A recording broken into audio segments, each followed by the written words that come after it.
And then you had that last wave. That was the big wave. That was when gold and silver really shot up, and it inflation went all the way to almost 15%, and it topped around 1980. So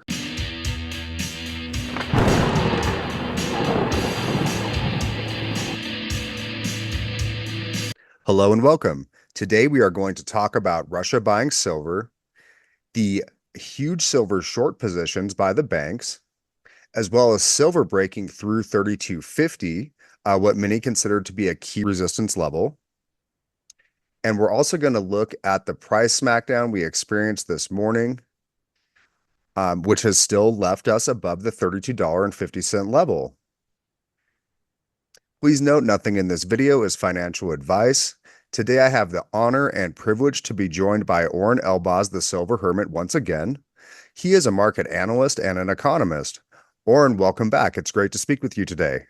hello, how do you do? I'm doing great. So we had a lot going on with the price of silver this morning. It's a very volatile market. Um, would you say that the recent silver and gold breakout that we've seen indicates more inflation is on the way? Well, that's before we start, before we dive in, I think we should say that silver is doing pretty well, even though we're seeing a pullback right now as we speak. Silver has broken out in no uncertain terms. It was exciting to see how it shot up, and we saw it go as within, a couple of days, it got as high as almost $35 an ounce, which is a price we haven't seen for 12 years. So that's a great thing. That means that I personally I feel vindicated because you and I we were talking about silver and investing in silver back when it was trading around $22 an ounce, and now it's what 50% higher. Even after this current pullback, it is still trading 50% higher than it did last year, and I think it is outperforming the S&P 500, and it's outperforming the Nasdaq, I think, this year. So we were right. We had a good hunch regarding precious metals in general and regarding silver specifically, and I feel vindicated. Yeah, it's been doing very well. And that was exciting to see it get up close to 35. And of course, as stackers and people who have been watching the market for a long time, I'm sure we were hoping it was going to, keep heading up. Um, but oftentimes people say consolidations like this are healthy. And that would have been really something else if it just kept moving up at the pace that it was. Silver is up a lot over the last year, as you had pointed out. And I think everyone should be very happy with the gains that we've seen in silver. Yes. I know that I So am. I made a video because it was so important for me to mark this event, this breakout. I hurried up and I made a short video, and I released it earlier this week. And the purpose was to explain why I think that this breakout took place right now, and how I think that things will work out in the future. So my thesis is that if you take a look, if you compare the price action in gold and in silver during the summer, then you see that gold kept making new highs while silver was lagging behind. And many people in our community were kind of frustrated because silver wasn't doing as well as gold. But there was this like ceiling. The ceiling, I think I put it at $32 an ounce. And it seemed to me as though speculators, and I'm thinking about private speculators, not the banks. I think they were betting that gold is going to have a meaningful correction. And I was thinking that this could happen because it was approaching an important technical barrier.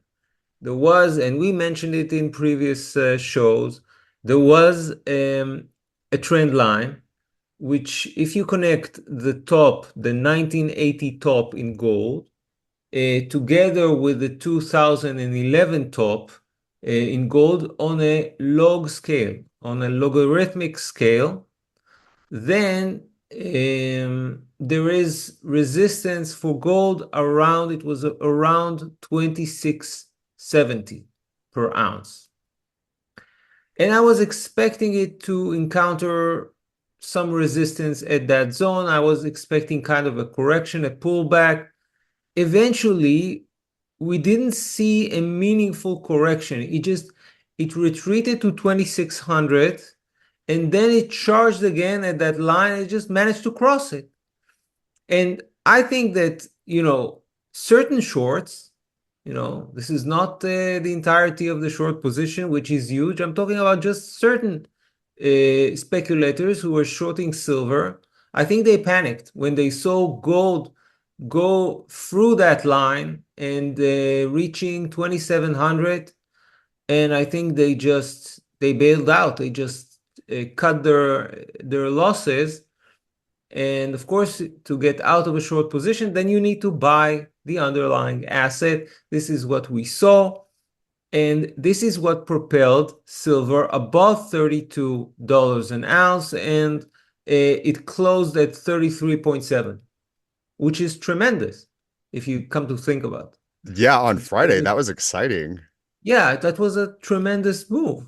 Now, I consider the possibility that there's going to be a pullback because we know that the banks they have this tendency, even if gold or silver run for a while, they have this tendency later to try and regain control of the market. They just let it run for a while until all the excitement dies out, and then especially if there is a pullback in the stock market, if there's a red day in the S&P 500, then it's kind of a good opportunity for them to slam the price and try to take it back down. But I was thinking, so long as the price of silver doesn't fall below $32, which I consider to be the breakout level, then we're fine. Okay? So expect a lot of volatility. That's part of the game. We always expected it. In my videos, I use all sorts of images of a roller coaster, images of Yes. of a rocket taking off, because I'm trying to illustrate to give the people the message that when when such an undervalued asset is being repriced, you should expect volatility. This is the volatility we were expecting. So there's nothing surprising about it. So we're starting to see up $2, down $1 days, crazy things like that. And perhaps we should get used to that. I think that your examples in the videos are really good. We are on the ride now, folks. And but we were up, I think it was about $2 on Friday. And now, we're going down on the roller coaster a little bit. And good call on the gold price level at 2670. Right now we're sitting just over 2700. So it looks like it's holding pretty well just above that level. Um, Yes, it was even surprising to me. I was expecting gold to struggle a bit more um, with that resistance level. And it just went through it like a hot knife through butter. And I was kind of taken aback. I was asking myself, what does it mean? And yeah, we're soon going to talk about it. I'm starting to think that this could mean that we're headed towards another wave of inflation. But But first, I want to say, so what we saw in silver, I think it was a bit of a short squeeze. I think a few speculators got squeezed and had to chase the market to get out of their positions. This is why you saw such a jump. But it's not the silver squeeze. It's not yet the silver squeeze because the banks themselves, who own the majority of the short position on silver, the monstrous short position on silver, they're not backing down yet. Yeah, that position still exists, and right now it's deep underwater. And you and I, before the show, we were trying to figure out how much money they lost. Right. Want to read some numbers? Do you have the numbers? Well, you know what we were talking about is right now it appears that banks are short about 400 million ounces. So please let us know if you have any information in regards to this. Feel free and leave it in the comments. We'd both be interested in, reading what you might be able to share with us in regards to that. Um, I should point out that I'm not an expert on what they call the COT report because Neither am I. there are analysts out there who are uh, experts at analyzing the commitment of traders report, which is issued by the CFTC, and looking at the data from the COMEX and trying to analyze this market this way. And frankly, I just know the basics of the futures market. I never really, studied it in depth because I knew that there are others who have been studying it for years, and I don't have the patience for that because I'm more interested in looking at the fundamentals of this market and the technicals, the price technicals. But just a few data. So I was looking for some data. So right now the open interest on silver is 157,000 contracts, which is roughly equivalent to 787 million ounces, which is a lot. That's A uh, whole that's lot, almost a year's mine production. which would be Uh, about 850 million ounces. yes, yes, you're at the ballpark.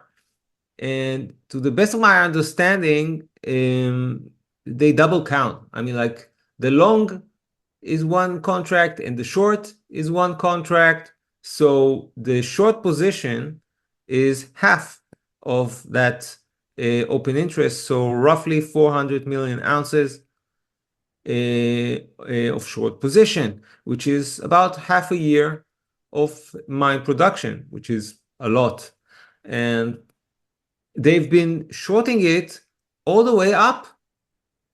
As the price was rising, they kept on shorting. And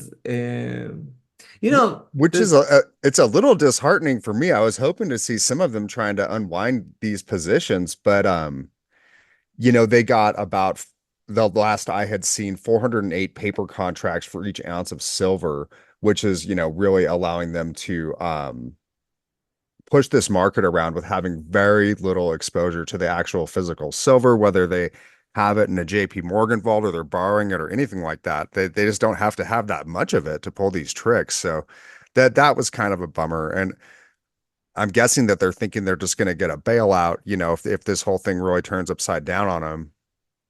What are your thoughts? Do you think that we might see them start to unwind these positions like before the end of the year, or you think they're just going to hang in there? look, they can't unwind those positions without the price exploding. Correct. Which is what So I'm hoping for. the only way that you know this ends is if people demand delivery of physical metal and they don't have the physical metal to deliver because they can always, you know, uh, increase their short position. If people don't stand for delivery, then they can. always extend that position, more and more. And the silver squeeze happens when someone stands for delivery and that they can't supply the metal. And then the market panics. And then everyone wants their physical suddenly. Because now the COMEX will never default because there are provisions in place in order to prevent that default.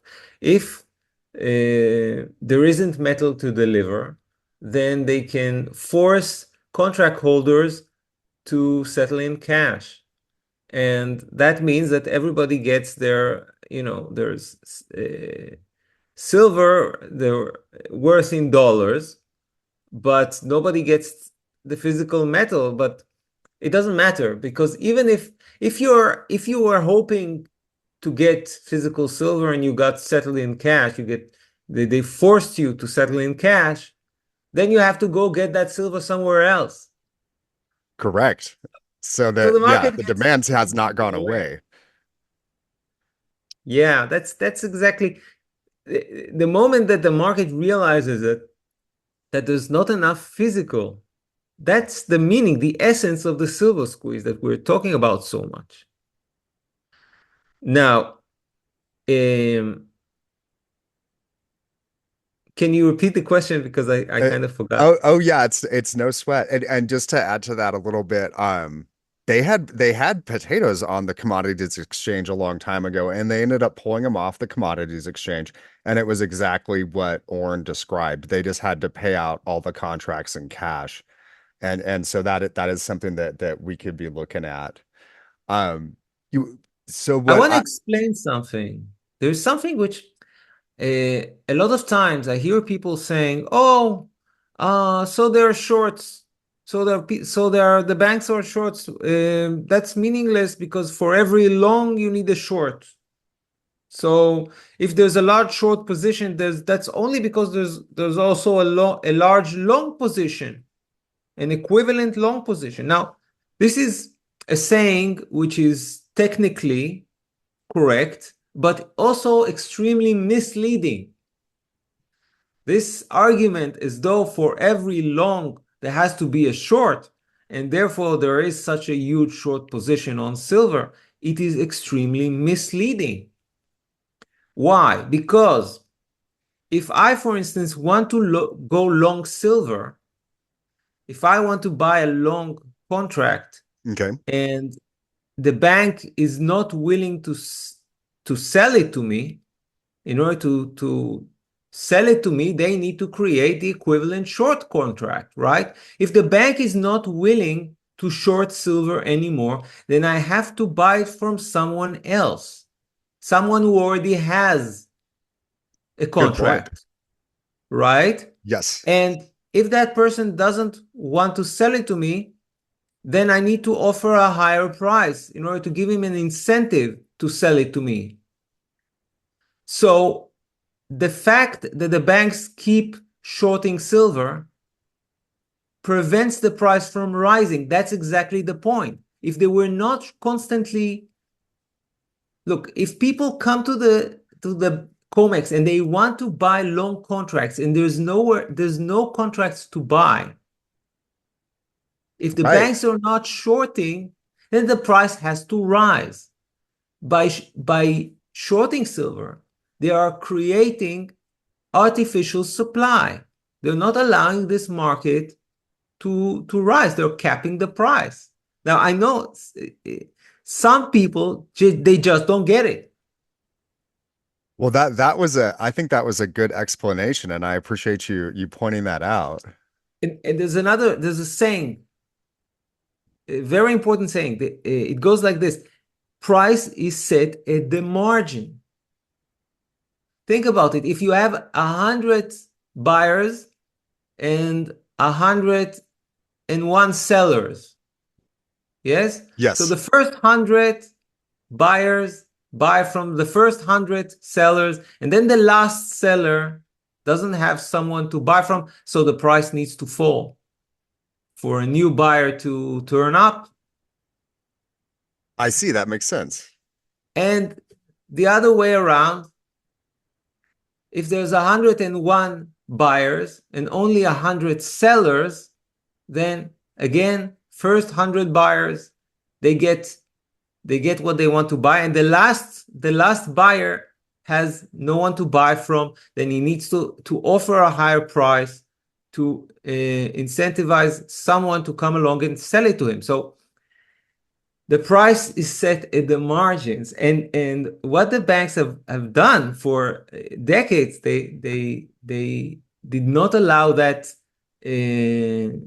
normal market function to occur. They did not allow this market to function normally, and this is how we got where we are, in which the price is, in our view, so undervalued. And also, this is why you're seeing such huge volatility, because suddenly normal markets don't jump like ridiculously on no big news. It's not as though suddenly we discovered that there is not enough silver. That we've known for years that there are deficits in this market. That demand is greater than supply. It's not something new, and yet the price lingered around 20 something dollars an ounce. But now suddenly it jumps, because when you don't allow something to happen gradually and naturally, then you get those violent reactions. And if That you look back at how the way silver moves, it always moves violently, or it has been doing that for decades, which is, another indication that something is not right about this market. that's a really good point. No new information came out. We saw it move like 7% in one day, which is pretty crazy. The price, in my opinion, is still artificially low. It makes no sense that I think we were at 79-1 for the gold to silver ratio. You know, briefly, I'm not sure if it moved back away from that, but we're probably right around there, 80-1, something like that. Historically, we've never seen anything like this. Um, until the current times that we're in. And something that I think we haven't seen yet that you and I had discussed in the past is as I don't think that we've seen significant retail investor interest yet. Because when we do, the retail grade, investment grade, 3 nines fine, 4 nines fine, bullion, it's really going to disappear if a bunch of people start rushing into the market. And I think when we see that, when we see the FOMO set in, the kind of the panic set in, and everybody wants to go get their piece of the pie, is when I think we'll really see the silver squeeze start. To a degree where it becomes somewhat unstoppable, and we'll start to really see some big price increases. Yes. That's my Now, guess. now the big question is, who's going to initiate that silver squeeze? Because it could come from retail investors. People just rushing and buying all the physical silver, a bit like we've seen in 2021 when there was this event. And if it's sustained, then even retail buyers can overwhelm the supply, and it can bleed into the wholesale market eventually. Yes, I believe so.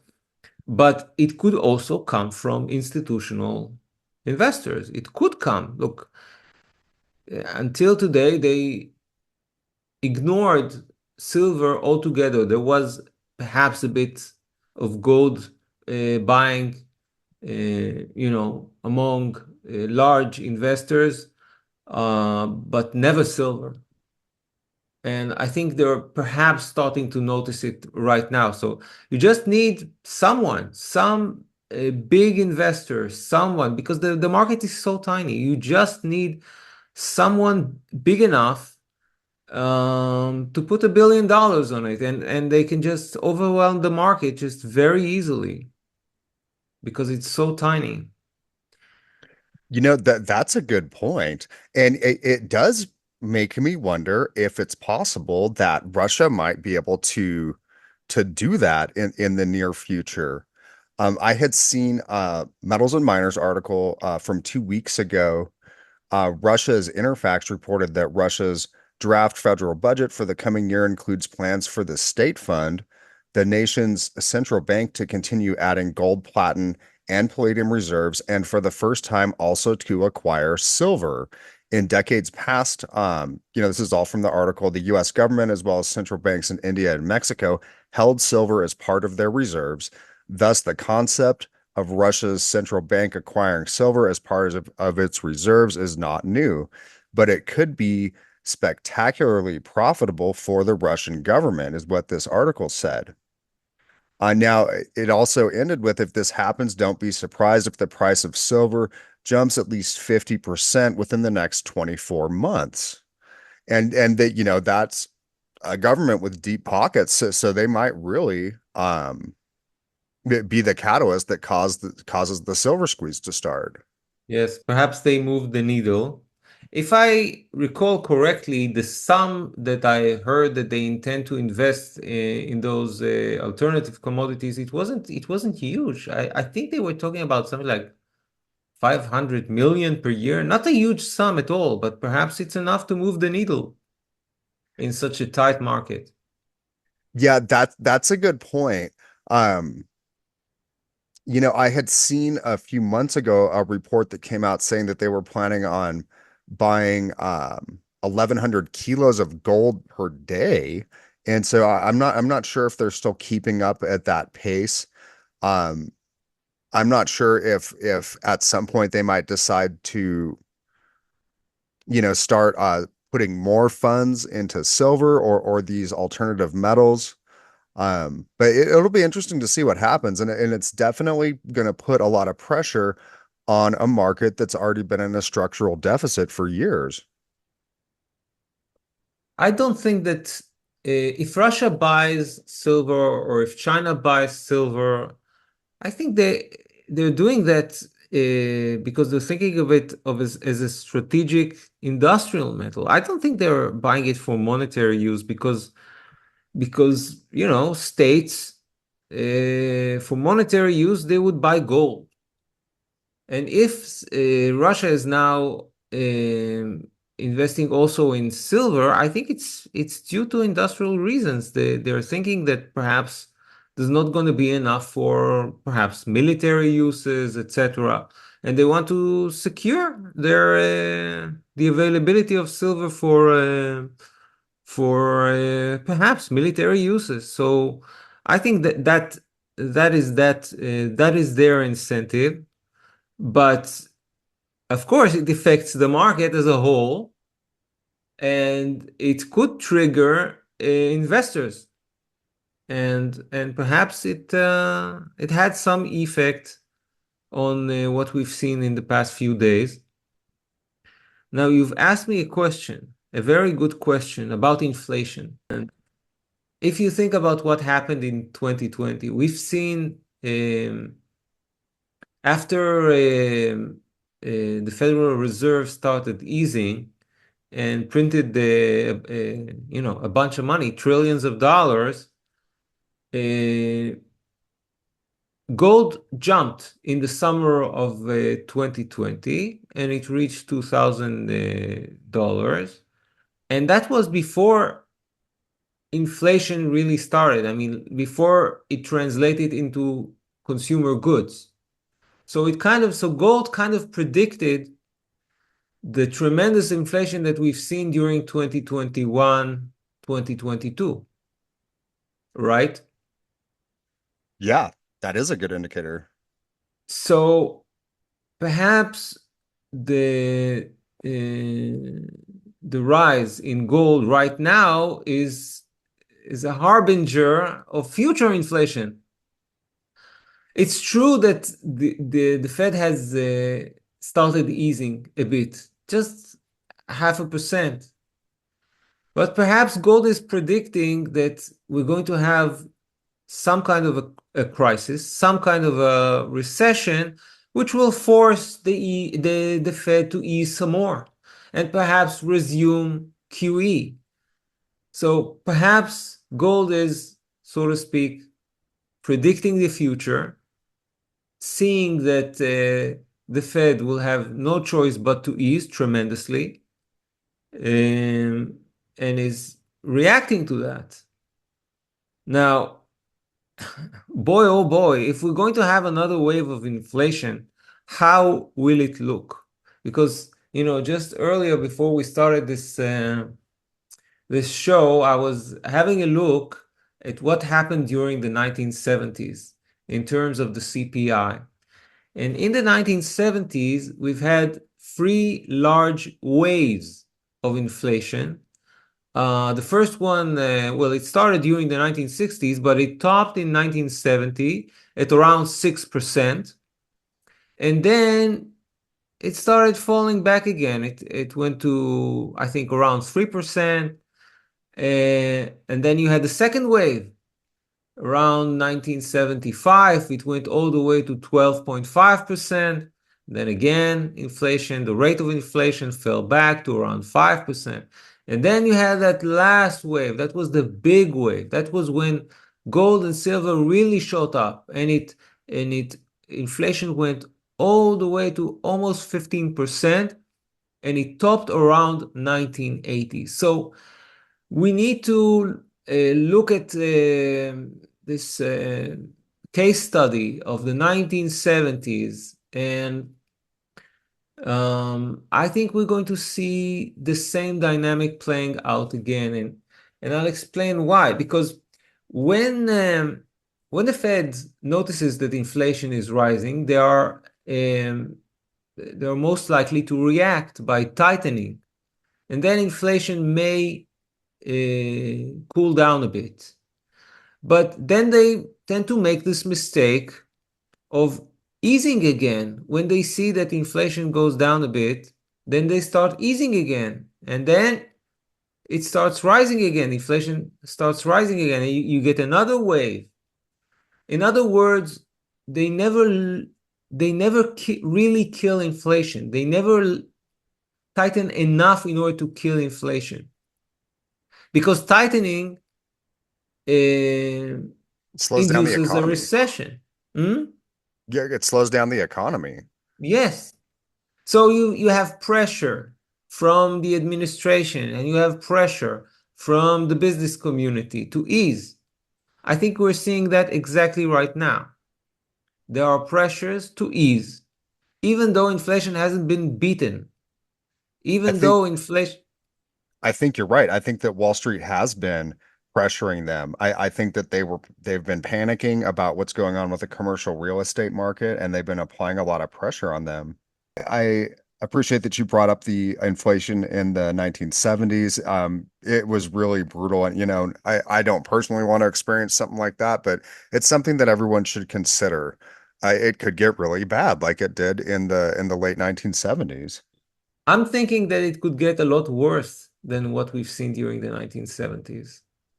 Because back then, if you think about it, um, debt to GDP wasn't as high as it is today. And I think Congress had a lot more fiscal responsibility than it has today. And I think the entire mindset was different. I think people thought of inflation a lot more seriously than they do today. And also the way we measure inflation was quite different. I think that after the 1980s, the way we measure inflation was changed entirely.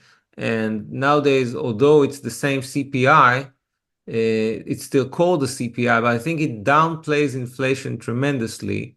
So right now, I think when inflation topped around, I don't know, 9%, how high did it go this time? I It think it was close to that. Yeah, Yeah, like it must, in the but eights. the true rate of inflation must have been 20% back in 2021, 2022. I think it went as high as 20%. At least this is the way, you know, that's my personal experience when I check to see by how much prices have gone up here in Israel. Oh boy. have they gone up tremendously. I mean, like there are some things that gone doubled, tripled in price, certain products. For us, food has gone up a lot. It seems like a lot closer to 20%, in some cases, maybe even higher. Um, and you know how the government likes to go back and revise things. It wouldn't surprise me if inflation's been higher than what they've been officially reporting. I'll give you a little example. Here in Israel, when I was a kid, there was an abundance of fruit and vegetable. It was just the cheapest thing. You would go to the marketplace and there was such an abundance and such a Oh, variety and such high quality. And since then, we've seen gradually how both the prices have gone up like dramatically, and also the quality of the fruit and vegetable has gone down, and there's less variety. gotcha. And yes, because well, I guess inflation is part of it because it's not as profitable for farmers to grow that produce. So they're looking for ways to cut costs. So, for instance, I don't know if you know, but if you pick the avocados too early in the season, then they stay hard. They never ripen, and they're like little rocks. And Uh, nowadays, you can't find a ripe avocado here in the markets, never ever, because they want to extend the shelf life, though, so they pick him up. So they pick him too soon. So they become unedible. It's like, it's like trying to eat a piece of plastic. that's annoying. Wait, do you guys grow avocados in Israel? Yes, we uh, Oh, we grow awesome. lots of things. It's a very fertile land, Uh-huh. and there are yes, there were days in which you had, you know, huge variety of fruit and vegetables, and it was very, very cheap. I'll give you a small example. Okay. Israeli tomatoes, used to be sold for 3 or 4 shekels per kilo, not Okay. pound, kilogram. And now they're selling for 20. Now it, Oh, it has gone yikes. up 20 shekels per kilo. It has gone up 5 times. Okay, Wow. granted, a few years have gone by. I'm not a child anymore, but I remember days, even when I was 20 something, that you could, yeah, 3 or 4 shekels a kilo, and we used to buy them by the kilo. You know, we used to fill up sacks full of tomatoes and cucumbers and onions, 1 shekel per kilo. Potatoes, 1 shekel per kilo. Carrots, the same thing. Now, nothing is less than 10 shekels per kilo. Nothing.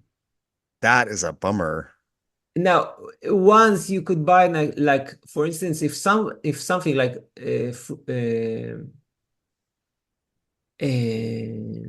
grapes, there were Uh-huh. amazing grapes in the summer, and they would cost like, I don't know, 10 shekels per kilo. Now 50, 40, 50 shekels per kilo. And people we have we had these holidays, the Jewish New Year. And you put a plate with all sorts of fresh fruit, and you eat an apple dipped in honey.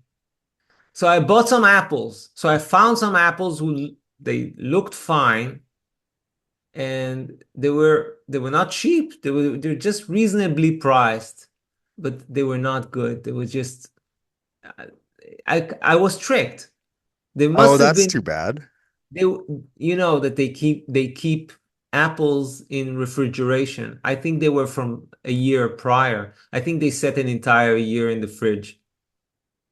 Wow. That is something else. They looked very pretty, but inside they were stale. Oh, that is too bad. Yeah, that's a bummer. And that's just, one of those effects of inflation because they're trying to cut costs and they eventually you get crap. Forgive my French. Right. Absolutely. And yeah, and there are so many other examples. Now, what one can argue that there are other causes for that. For instance, the fact that high tech has done so well in the past few years that everybody in Israel wanted to work for the high tech industry, and there are no farmers left. Nobody wants to farm. Nobody wants to grow food anymore. So maybe you have less supply, and because of that, the prices are going up. Perhaps that's the reason. I think it's a combination of the two. We've been experiencing some big increases in food prices here also. Um, for a long time, a lot of the like fast food places, which a lot of people make fun of Americans for, but would have $1 options on their menus, a dollar hamburger, or maybe a little chicken sandwich, a small size chicken sandwich that was a buck, or like a mini frosty, just like a milkshake basically. That was a buck, and yeah, nobody has anything for $1 anymore. Um, you used to be able to get a loaf of bread for 99 cents. I mean, for years, you can't do that anymore. Um, so everything is going up, and wages are not keeping up. And it's all over the country. Everyone's experiencing the pinch from this food inflation. So it's happening here too. Um, it's pretty concerning, that they haven't gotten inflation under control. I know a lot of folks felt like back in the rate hiking cycle that they didn't go high enough, that they should have kept pushing the rates higher until they really got it under control. And I think that you hit the nail on the head. They um, caved in to pressures from Wall Street. It's pretty concerning, what we could be facing in the near future. Look, as I told you, I think last time, I think the main driver of inflation nowadays, it's not the Fed, it's the federal government, which is spending like a drunken sailor. Because in order to beat inflation, truly beat inflation, rates need to be high enough so that the private sector cuts down, doesn't borrow as much as it used to, and to rein in demand for goods and services. But at the same time, government needs to cut its spending as well because prices, apples or computers or cars, they don't care whether the demand comes from the private sector or from the public sector, from the government. For them, it's the same. If there's huge demand and the demand exceeds supply, then prices will rise. If there's more dollars chasing the same amount of goods, then prices will rise. And it doesn't matter whether those dollars are coming from private individuals or from the government. It's the same thing. So if if the Fed is raising rates, but the government keeps on spending, you know, running those huge deficits, you're going to have inflation. So it's not in the hands of the Fed anymore. But still, this dynamic still exists. We're seeing inflation heating up, and then it becomes a concern that they try tightening and it drops down again. But it doesn't drop all the way down. And then when they start easing because the state of the economy is getting weaker, so they start easing again, and then inflation starts picking up from a higher starting point, and you get another wave, and it's bigger, and it just keeps repeating one after the other. And I think that we've seen the first wave of inflation. It's over. We're probably entering the second wave of inflation. I wouldn't be surprised if it starts right after the election in the United States. I think people are kind of in a waiting mode, holding pattern. They're waiting to see the results of the election, and they will react accordingly. Now, I wish I could say that we have, like, one candidate which is has extremely inflationary policies, and the other, which is more conservative. But and though of course I support Trump, I think my heart is with Trump.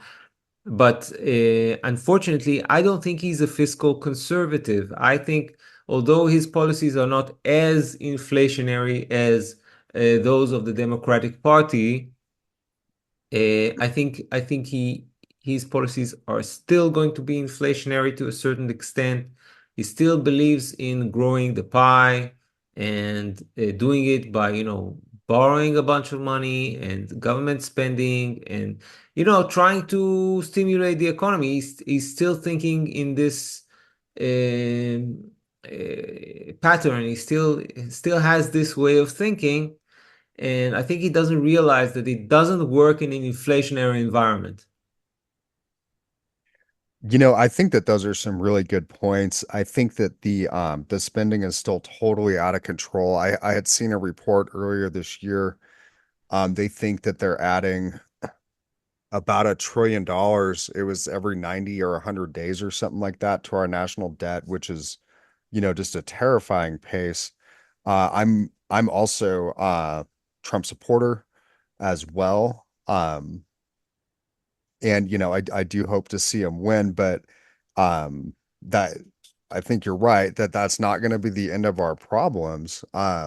He hasn't proposed a balanced budget, or at least I haven't heard of anything like that. Of course, he's brought up 100% tariff, potentially to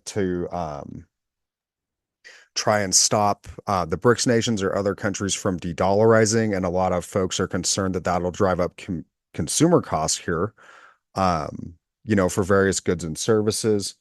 So yeah, we might be in for a rough ride. You want to talk a few minutes about the tariffs? I'm willing to do that because I just recently I heard some, uh, it's not exactly misinformation, but perhaps a misunderstanding of the way tariffs work. Because people say, hey, when Trump imposes tariffs on China, it's not China paying those tariffs, it's the American consumers. The end And consumer. it's essentially it's true because um the cost of the tariff is added to the price of the product, and the end user needs to pay for it. But there's a second order effect.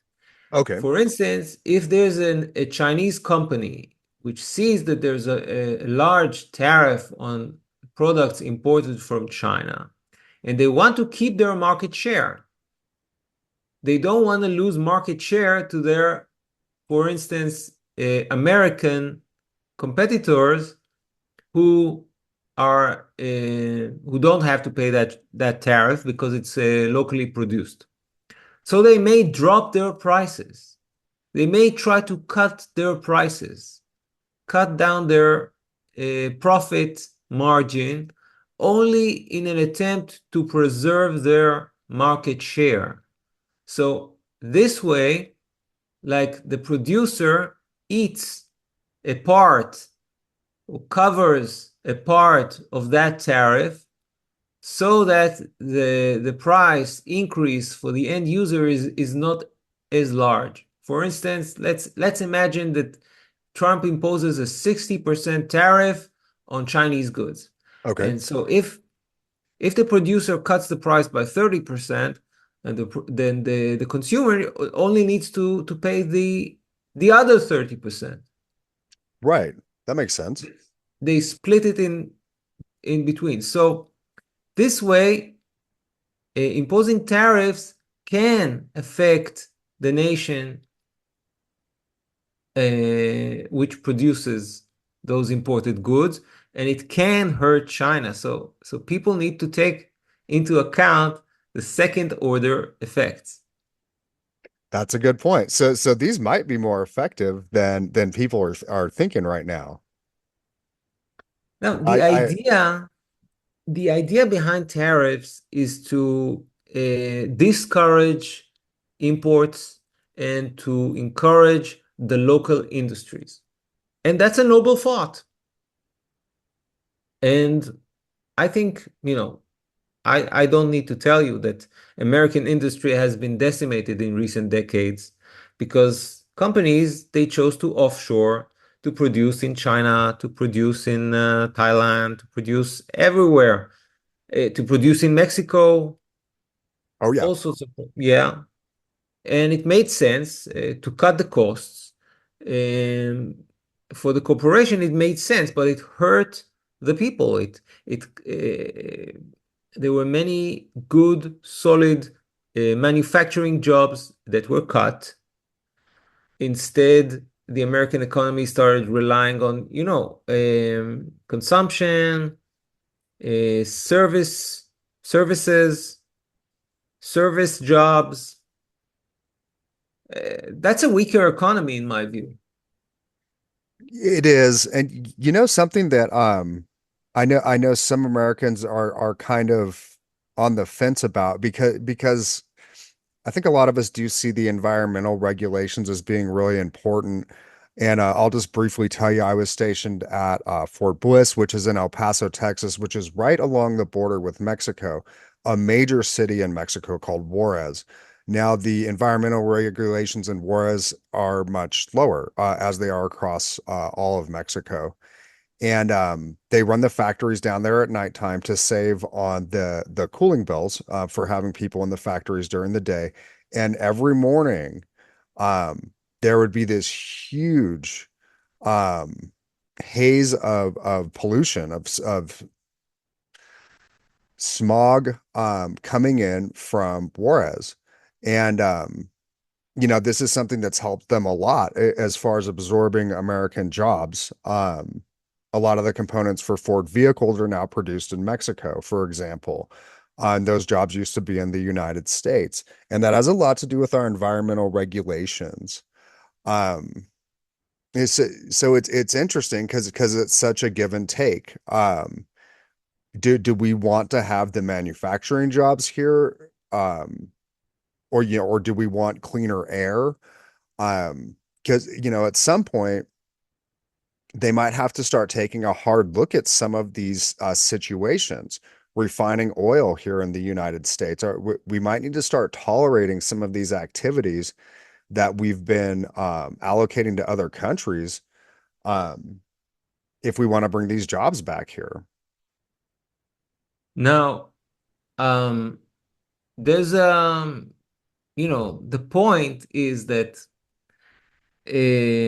once you've destroyed your manufacturing base, it takes time to rebuild it. Even if you've made the strategic decision that you want to rebuild your manufacturing base and you're imposing tariffs in order to promote that, it won't happen overnight. It takes time to set up a factory. It takes time to learn again those manufacturing secrets which were forgotten because the people who were in charge of, doing the manufacturing, they are either retired or, God forbid, dead.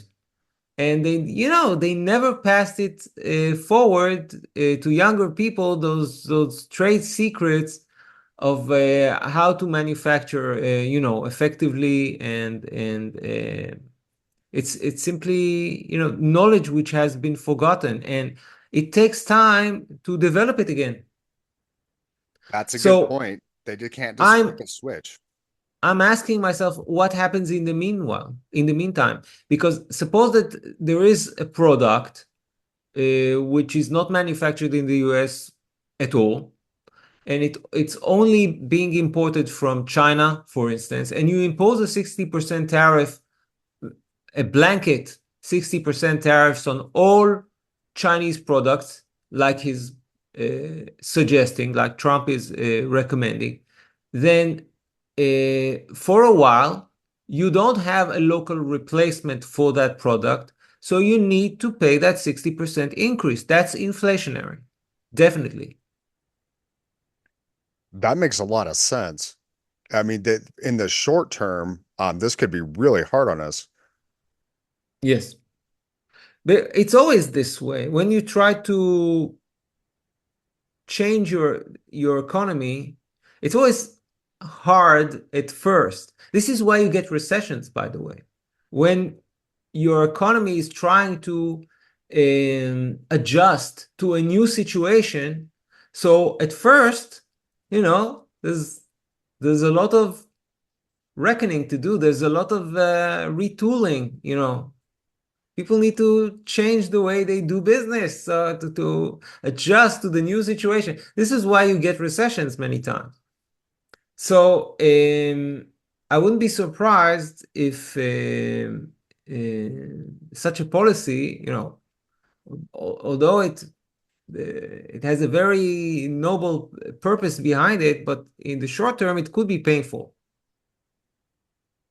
That makes a lot of sense. Well, thank you so much for sharing your thoughts on that. Um, Now, and so, go ahead. there's another interesting thing to say, but regarding taxation. Because tariffs used to be a far larger percentage of tax revenue in the United States. And personally, I think that using tariffs is a more just and more it's the correct way for a state to tax. Why is that? Because I think the state needs to encourage work and it needs to discourage consumption, right? Because you want to encourage thrift. That's a good point. And I mean, we are such, our economy is so consumer based now.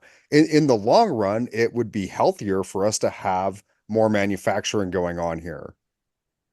And yes, and also it would make sense for a larger percent of US tax revenue to come from tariffs rather from income tax.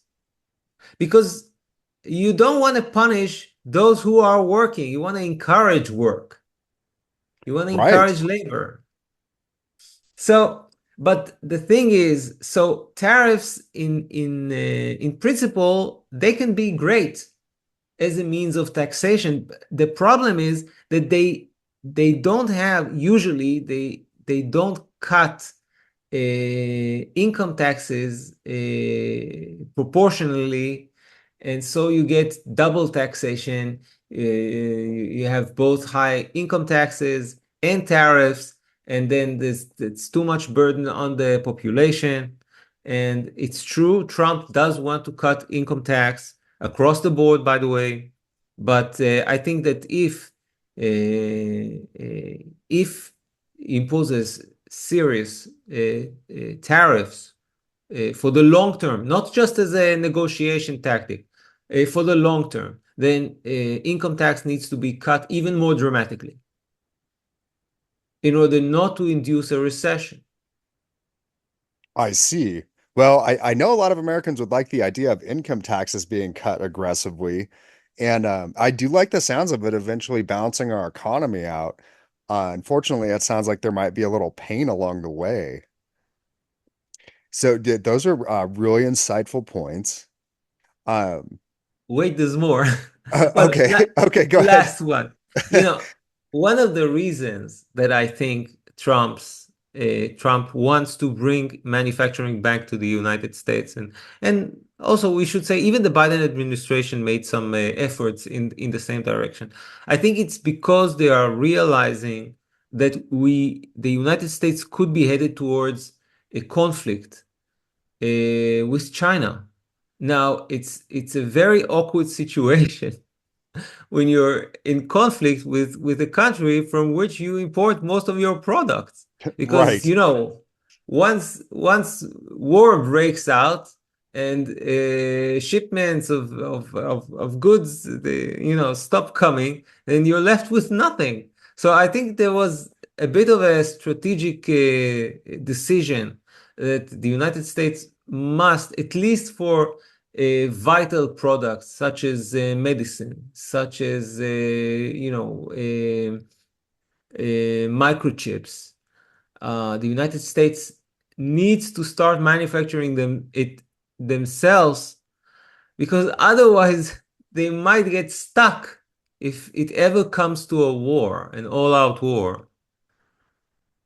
Right. If it comes to an all-out war, it'll be critical that we're making this stuff here stateside. We could not be relying on our enemy for that any longer.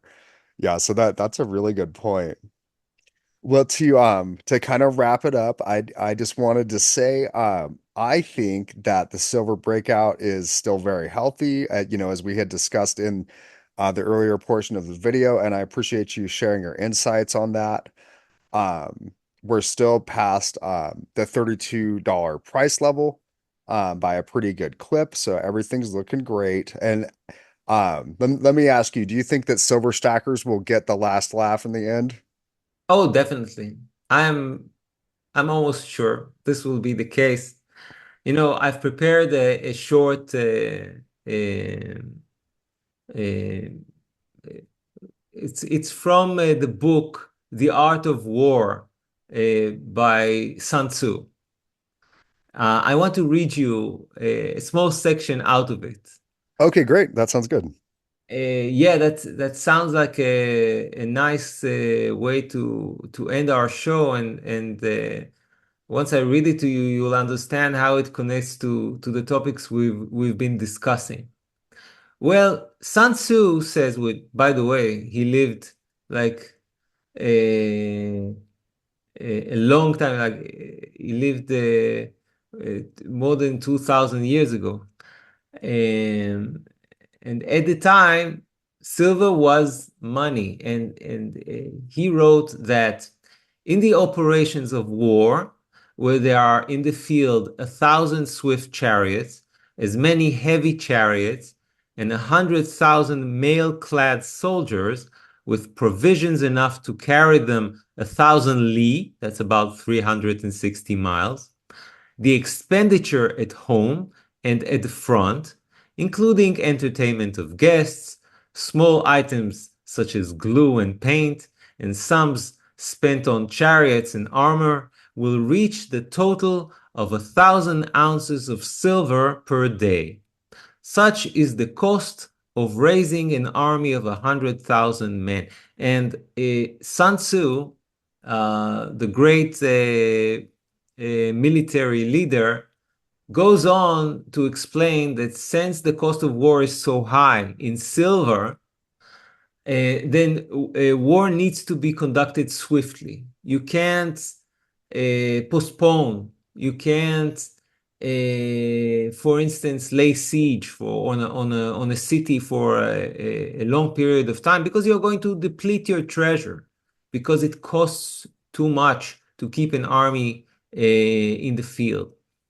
And why am I telling you this? Because, you know, we are living under the fiat paradigm. But there were Right. days, You yes, can't just print a bunch of silver, Back in the yeah, day, you had to do this with a sense of expediency. Like this needed to happen quickly, or because the real money, the sound money, would run out. You can't just turn the printer on.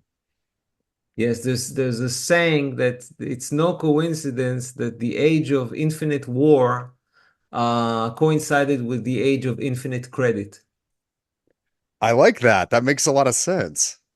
which is the 20th century, of course. And the establishment of the Federal Reserve, the fact that Roosevelt went off the gold standard, confiscated gold, it pretty much allowed countries, once they went off the gold standard and we went into the fiat paradigm, they have infinite resources in order to conduct war, and there's nothing pressuring them to reach peace.